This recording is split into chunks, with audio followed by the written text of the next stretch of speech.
هدانا لهذا وما كنا لنهتدي لولا أن هدانا الله لقد جاءت رسل ربنا بالحق والصلاة والسلام والتحية والإكرام على سيدنا ونبينا وشفيع ذنوبنا وحبيب قلوبنا وطبيب نفوسنا مولانا مولى الثقلين جد الحسن والحسين أبي القاسم محمد اللهم صل على محمد وعلى محمد وعلى أهل بيته الطيبين الطاهرين المعصومين المظلومين المنتجبين المنتخبين ولعنة الله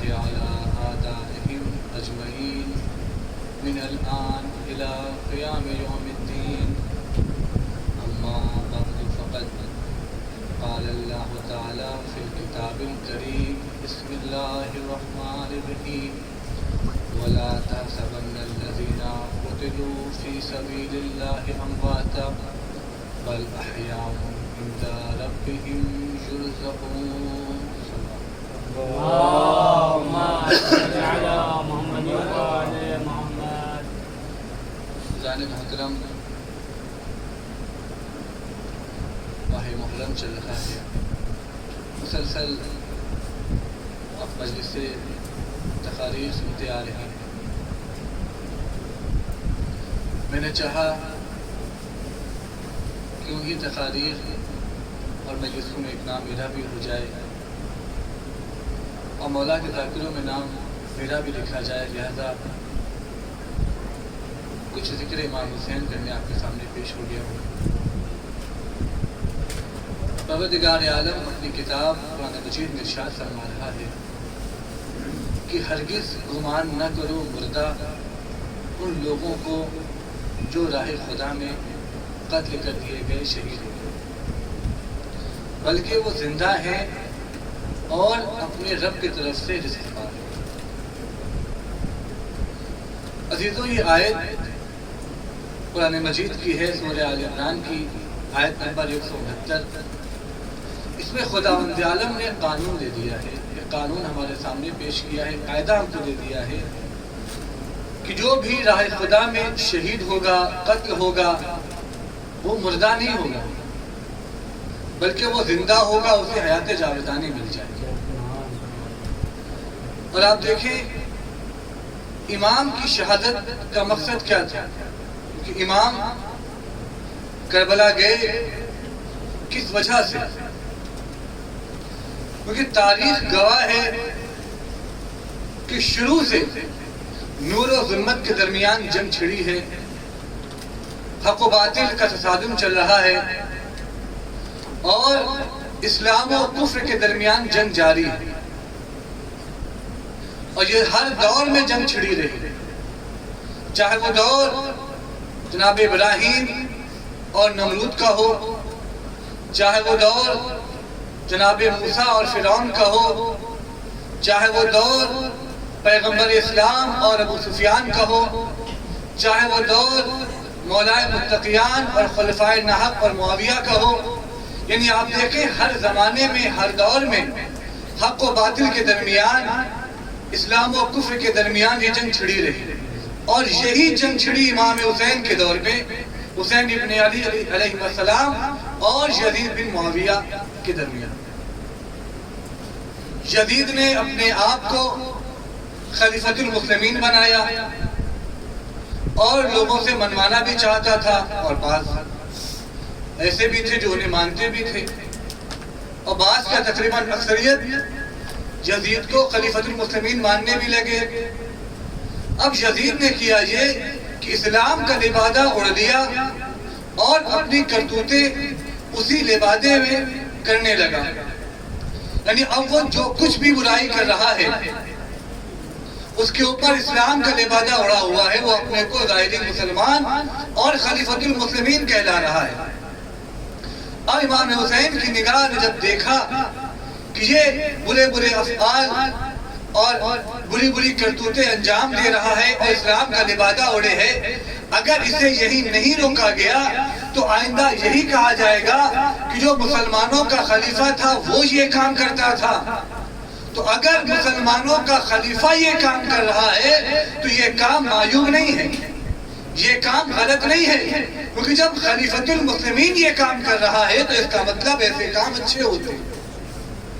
تو اب حلال محمدی کو حرام کرنا، حرام محمدی کو حلال کرنا، یہ ساری چیزیں جب یزید نے شروع کر دی تو امام آگے بڑھے اور امام نے کہا میں اس کے چہرے سے نقاب اتاروں گا، میں اس عبادے کو اس سے چھین لوں گا اور دنیا کو دکھا دوں گا کہ وہ اسلام جو پیغمبر کے گھرانے میں آیا ہے وہ اسلام کیا ہے، اور وہ اسلام جو یزید دکھا رہا ہے وہ اسلام کیا ہے۔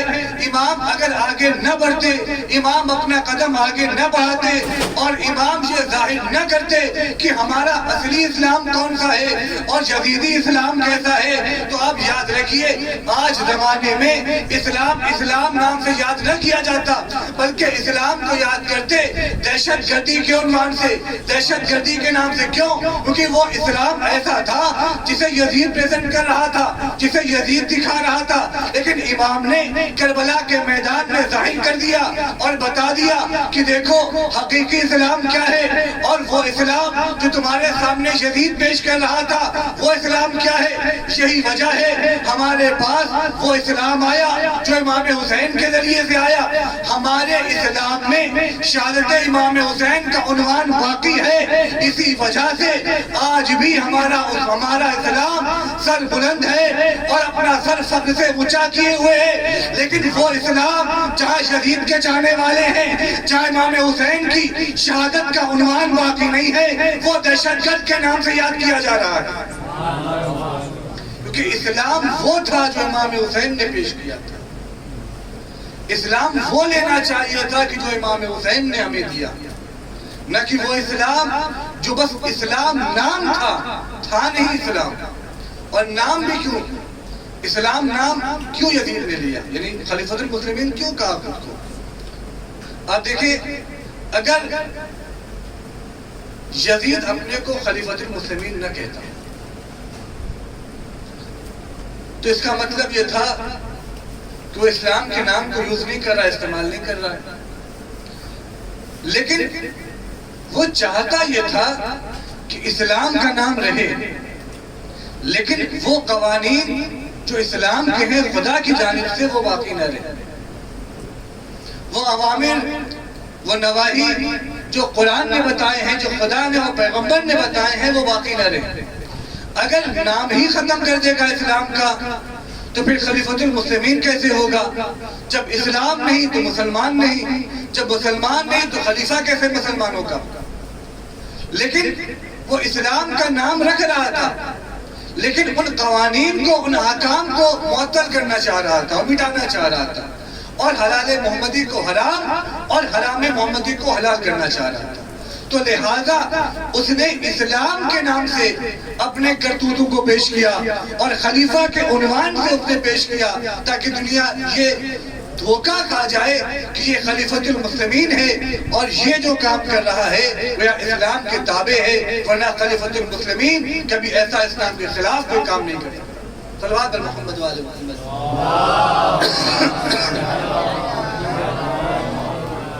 جب امام نے اپنا قدم آگے بڑھایا تو امام نے کہا مجھے شہادت ہی کیوں نہ دینا پڑے، میں قربان ہی کیوں نہ ہو جاؤں، میرا گھر بار کیوں نہ لٹ جائے، مگر اسلام یزید کے ہاتھوں سے آشکار نہیں کیا جائے گا۔ یزید اسلام کو دنیا کے سامنے نہیں دکھائے گا کہ اسلام کیا ہے، ہم اپنی شہادت کے ذریعے سے دکھائیں گے کہ اسلام کیا ہے۔ تو خدا نے کہا کہ یہ شہادت ایسی شہادت ہے جسے ہم نے زندگی جاویدانی میں بدل دیا۔ وہی قرآن کی آئے وَلَا تَحْسَبَنَّ الَّذِينَ قُتِلُوا فِي سَبِيلِ اللَّهِ، کہ ہرگز راہ خدا میں قتل ہونے والے کو، شہید ہونے والے کو مردہ نہ سمجھنا۔ کیوں؟ بل احیاء عند ربہم یرزقون، یہ لوگ زندہ ہیں اور اپنے رب کی جانب سے رزق پا رہے ہیں۔ تو معلوم ہوا کہ امام نے عصر عاشور حیات جاویدانی پائی، امام نے ایسی زندگی پائی ہے جو ہمیشہ باقی رہ رہی ہے۔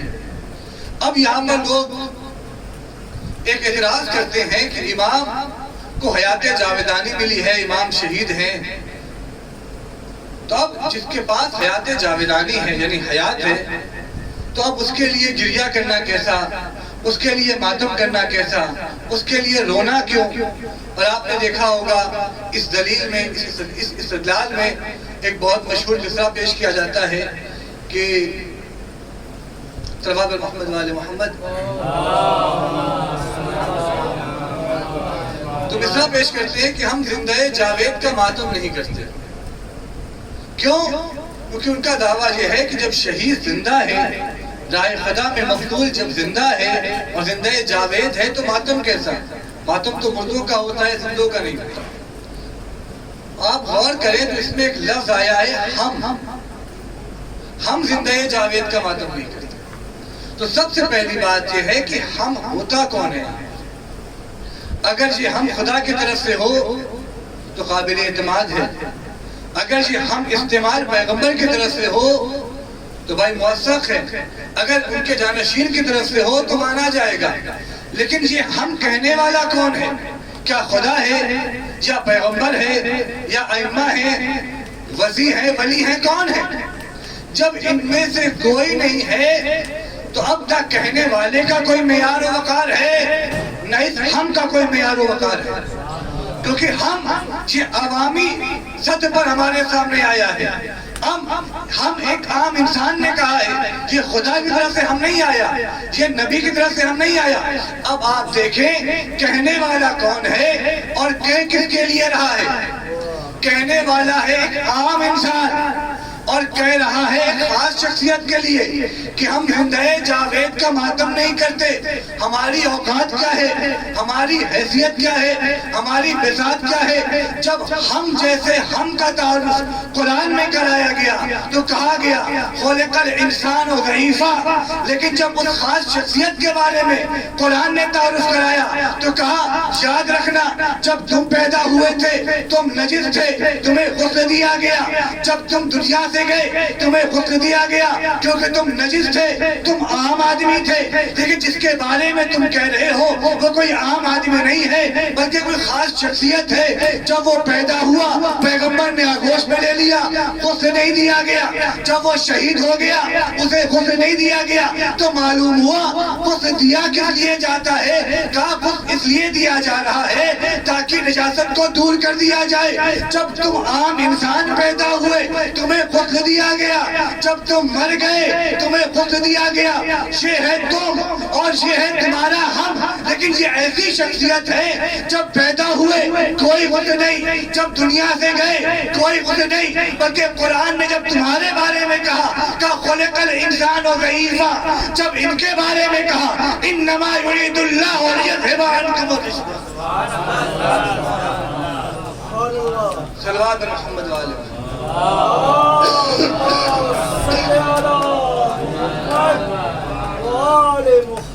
یہ ہم کا معیار کیا ہے، یہ ہم کی حیثیت کیا ہے؟ اگر ہم پیغمبر کی زبان سے آتا تو سمجھ میں آتا کہ ہاں ہم کا وقار ہے، کوئی حیثیت ہے ان کی۔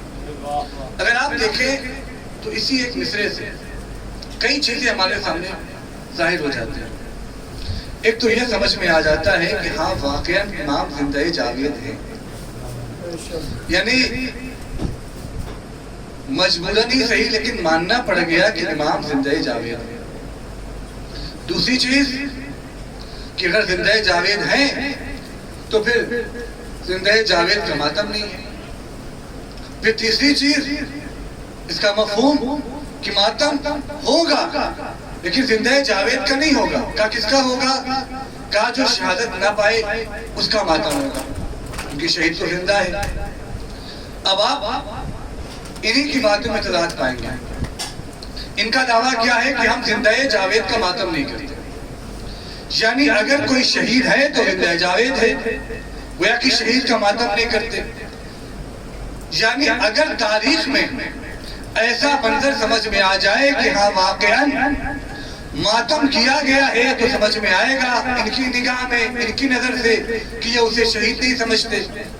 کیونکہ ان کا کہنا یہ ہے کہ شہید ہے تو ماتم نہیں ہوگا، تو اس کا مطلب یہ ہے کہ ماتم اسی کا ہوگا جو شہید نہیں ہوگا۔ اب روایتیں بھری پڑی ہیں، جب پیغمبر اسلام اس دنیا سے گئے تو ان کے اوپر گریہ بھی کیا گیا، ان کے اوپر رویا بھی گیا، گویا ماتم کیا جا رہا ہے، پیغمبر کا پرسہ دیا جا رہا ہے۔ حتیٰ روایات تو یہاں تک ہے کہ لوگوں نے 3 دن تک کھانا چھوڑ دیا، اور جب پوچھا گیا کھانا کیوں چھوڑ دیا تو کہا پیغمبر کی ریلت ہم سے برداشت نہیں ہو رہی، پیغمبر کا فراق ہم سے برداشت نہیں ہو رہا۔ تو معلوم ہوا یا تو یہ مانو تمہارا دعویٰ جھوٹا ہے، یا پھر یہ مانو کہ معاذ اللہ تمہاری نگاہ میں نبی شہید نہیں ہے۔ صلوات محمد و آل محمد، صلی اللہ محمد و آل محمد، نعرہ حیدر۔ اب آپ دیکھیں یزید کی محبت نے ان کو اس طرح کا بنا دیا ہے کہ پیغمبر کی شہادت بھی نہیں، شہادت نہیں لگ رہی۔ پھر ہم ماتم کریں گے مردے کا جو شہید نہیں ہوگا۔ اب آپ دیکھیں روایات میں جب ان کے ہاں ان کے بڑے مرے تب بھی ماتم کیا گیا، اور آپ بڑی شخصیت سمجھ رہے ہیں، بڑا نام دے رہے ہیں، انہیں شہید کے خطاب سے یاد کیا جا رہا ہے، تو اگر شہید ہیں تو ماتم کیسا؟ اور ماتم کر رہے ہیں تو یہ مانیے کہ وہ ہلاکت کی موت مرے ہیں، شہادت کی موت نہیں مرے۔ پھر ایک چیز کہ شہید کا عنوان اور شہید کا معنی نہیں سمجھا گیا، جو کہہ دیا گیا کہ شہید زندہ جاوید ہے، تو اب لوگوں نے یہ سمجھ لیا کہ اب شہید زندہ ہے تو ہماری طریقے سے زندہ۔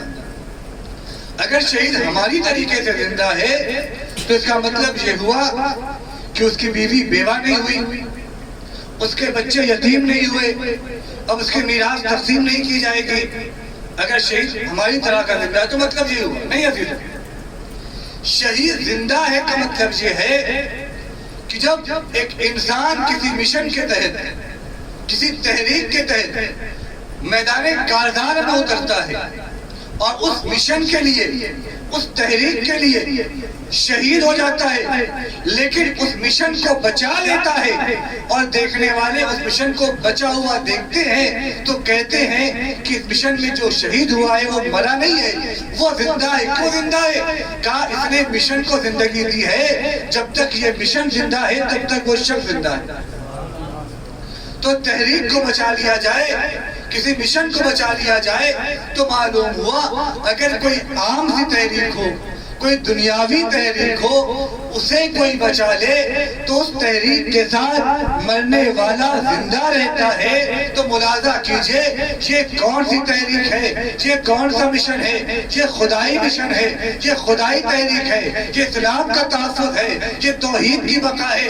امام حسین نے کربلا کے میدان میں اسلام کے تحفظ کے لیے، توحید کو بچانے کے لیے، نبوت کو بچانے کے لیے، امامت کے تحفظ کے لیے قربانی پیش کی، اپنی شہادت پیش کی۔ تو معلوم ہوا جب تک توحید زندہ ہے امام زندہ ہے، جب تک نبوت زندہ ہے امام کا نام زندہ ہے، جب تک امامت زندہ ہے امام زندہ ہے۔ اور کون ہے کائنات میں جو توحید کو مٹا سکے؟ سبحان اللہ، صلوات محمد و آلہ صلی اللہ محمد و آل محمد۔ ہم زندہ جاوید کا ماتم نہیں کرتے، کیوں؟ کیونکہ وہ شہید ہے اور شہید زندہ ہوتا ہے۔ صاحب شہید ماؤد نے ایک بہت پیاری بات لکھی شہادت کے عنوان سے۔ وہ کہتے ہیں کہ خداوند عالم شہیدوں کو خاص کرامت دیتا ہے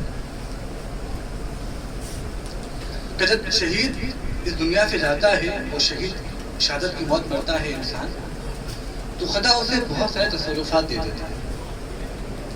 جیسے کہ یہ اگر آپ اس کی قبر پر جائیں اور دعا کریں، توسل کریں، تو دعا آپ کی مستجاب ہوتی ہے، دعا آپ کی قبول ہوتی ہے۔ پھر وہ لکھتے ہیں جس طریقے سے شہادت کے درجے میں امتیاز ہوتا ہے ویسے ہی تصرفات میں بھی امتیاز ہوتا ہے۔ اب شہدائے احد کا الگ مقام ہے، شہدائے بدر کا الگ مقام ہے، شہدائے کربلا کا الگ مقام ہے، خود شہدائے کربلا میں بھی شہیدوں کے الگ الگ مقام ہیں. کوئی اصحاب ہے، کوئی انصار ہے، کوئی بنی ہاشم ہے، کوئی امام ہے. کہا جیسے جیسے درجہ بندی ہوتی ہے شہادت کی، ویسے ویسے تصرفات میں فرق آتا ہے. تو انہوں نے ایک بات اس کی وضاحت اور تائید کے لیے لکھی، کہا کہ جب شہید کے قبر پر جائے اور توسل کرے، دعا کرے تو دعا مستجاب ہوتی ہے. یہ ہے عام شہید کی بات. لیکن اگر امام شہید ہو تو صرف اس پر اکتفا نہیں ہوتا، بلکہ امام کا تصرف ایسا ہوتا ہے شہادت کے بعد بھی جس کا انسان ایسا نہیں کر سکتا. کہتے ہیں کہ امام کا نوک نیزہ سے قرآن کی تلاوت کر کے بتا دینا اس بات کی دلیل ہے کہ دیکھو ہمیں خدا نے شہادت کے ساتھ ساتھ یہ کرامت بخشی ہے. ہمارا سر تن سے الگ ہو گیا، ہمارا سر تن سے جدا ہو گیا، مگر پھر بھی ہمارے اندر یہ کرامت ہے اور ہمارے اندر یہ معجزہ ہے کہ تم ہم سے قرآن کو الگ نہیں کر سکتے. صلوات پر محمد و آل محمد.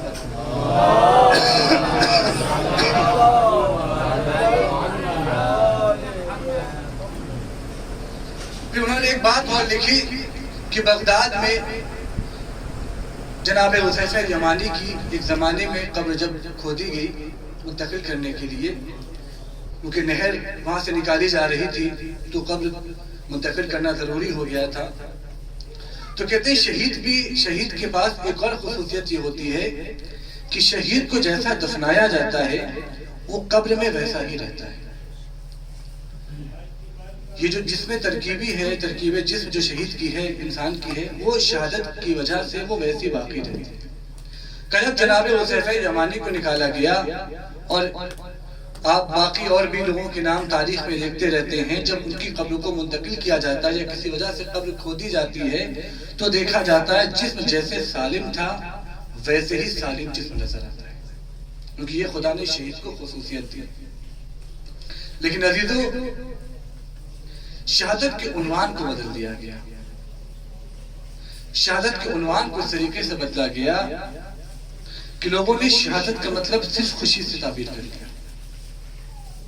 شہادت ایک سعادت ہے، شہادت ایک خوش نصیبی ہے، لیکن اس کا مطلب نہیں ہے کہ خوش نصیبی ایسی ہے کہ اب اس کے اوپر صرف اور صرف خوشی منائی جائے. جیسے کہ آپ دیکھیں روز عاشورہ کیا ہوتا ہے، ہم لوگ امام کی شہادت کے اوپر گریہ کرتے ہیں، روتے ہیں، اور بعض لوگ امام کی شہادت کے اوپر خوشی مناتے ہیں، باقاعدہ میلہ لگتا ہے. جب ان سے پوچھا جاتا ہے کہ آپ میلہ کیوں لگا رہے ہیں، یہ خوشی کیوں منا رہے ہیں، تو کہتے ہیں بھائی امام شہید ہوئے ہیں، امام کو شہادت کا درجہ ملا ہے. یعنی وہ شہادت کا عنوان یہ سمجھ رہے ہیں کہ شہادت کا مطلب ہے خوشی منائی جائے، اور ہم شہادت پہ گریہ کرتے ہیں. تو آخر ہمارے اور ان کے درمیان یہ سمجھ میں فرق کیسا ہے؟ فرق اس طریقے سے ہے اپنے اور پرائے کا. بہت توجہ. ابھی عام اگر شہید کو دیکھیں تو بات سمجھ میں آ جائے گی شہید کربلا کی بھی. عام شہید جو بارڈر پر ہوتے ہیں، جو حفاظت کرتے ہیں ملک کی سرحد کی، جب جنگ ہوتی ہے دو ملکوں کے درمیان،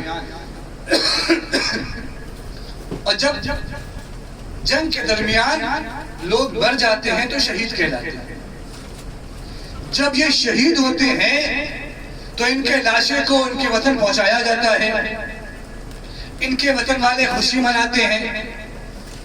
لیکن جب بوڑھی ماں سے پوچھا جاتا ہے کہ اپنے بارے میں کچھ کہو، اپنے بیٹے کے بارے میں کچھ کہو، تو وہ کہتی ہے کہ جہاں مجھے اس بات کی خوشی ہے کہ میرے بیٹے نے ملک بچایا ہے اور بچانے میں اپنی جان دے دی، وہاں مجھے اپنے بیٹے کے فراق کا بھی غم ہے، اپنے بیٹے کے بچھڑ جانے کا بھی غم ہے.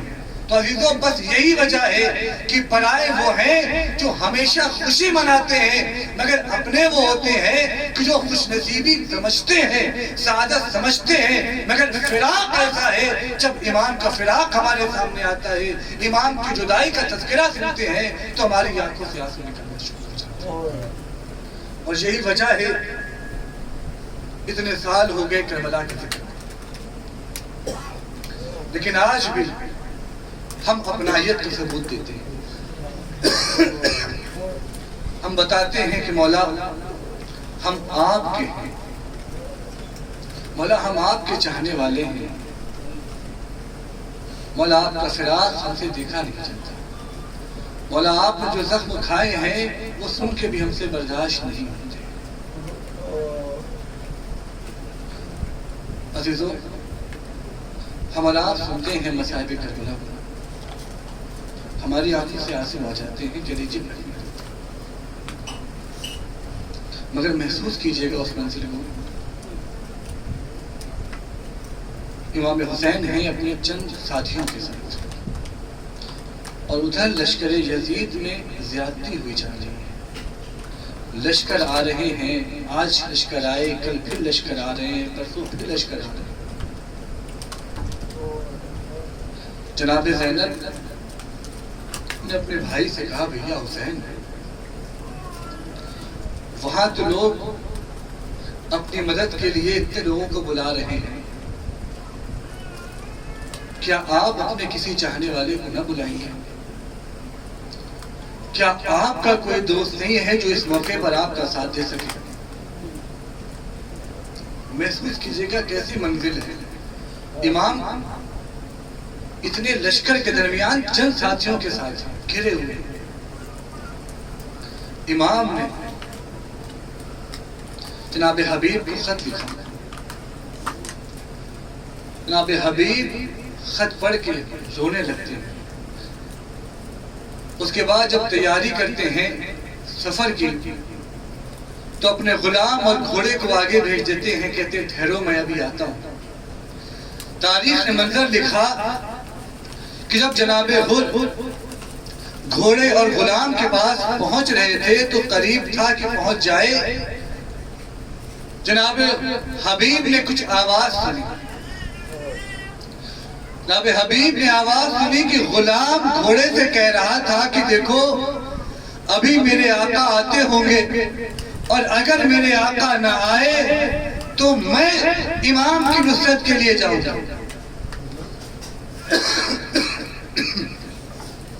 عزیزو، ایک وہ بھی منظر آیا کہ جب جناب حبیب میدان کربلا میں پہنچے، امام کو بڑی ڈھارس ہو گئی، امام کو بڑا سہارا مل گیا۔ کیوں؟